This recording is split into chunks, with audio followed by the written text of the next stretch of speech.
Сәлем достар, баршаңызға сіздермен Құралай. Мен сіздерге енді нағыз қызған уақытта банканың рецептілермен бөлісетін боламын. Өте ерекше болып шығатын ассорти түрінде қиярымыздың по-фински түрін ұсынамын.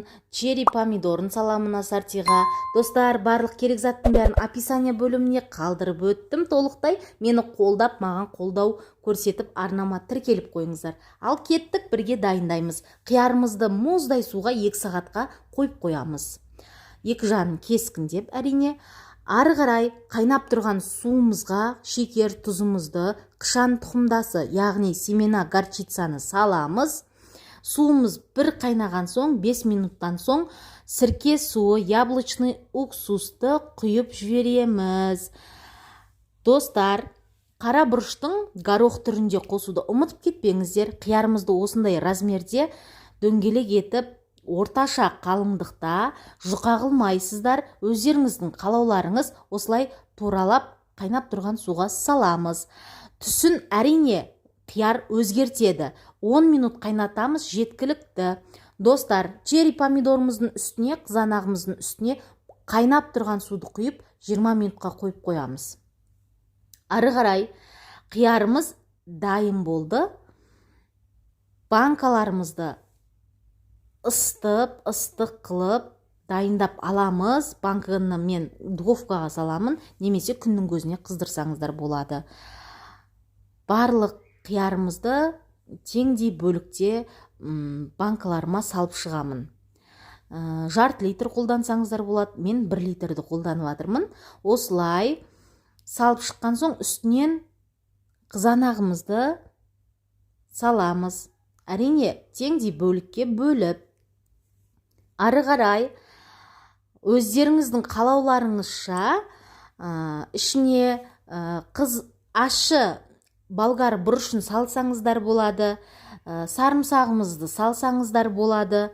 Мен барлық керек заттың бәрін описание бөліміне қалдырып кеттім. Қалай не салып атқанымның бәрін жазып кеттім.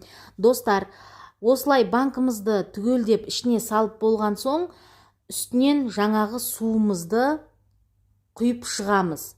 Мен сіздерге бұл рецепті ұсынып жатқан себебім, фин қияры және олардың рецептісі өте дайындауы ең жылдам әдіс болып саналғандықтан сіздерге ұсынып отырмын. Және бұл қиярдың дәмі де өте ерекше болып шығады. Сондай қытырлақ дейді ғой.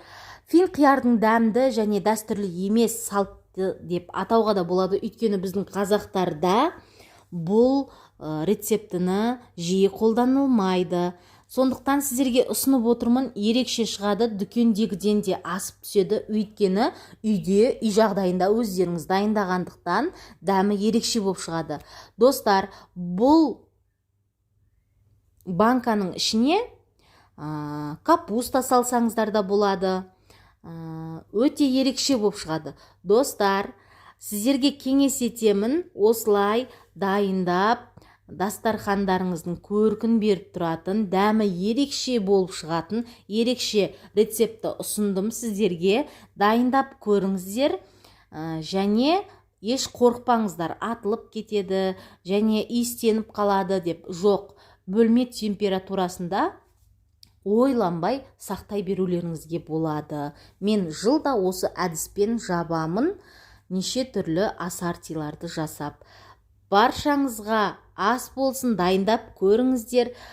Банканы жауып болған соң, ыстық кезінде плетпен немесе ас сүлгісімен жылы жерде орап қойғандарыңыз жөн. Суыған соң банканы ашып сақтай бересіздер. Баршаңызға рахмет.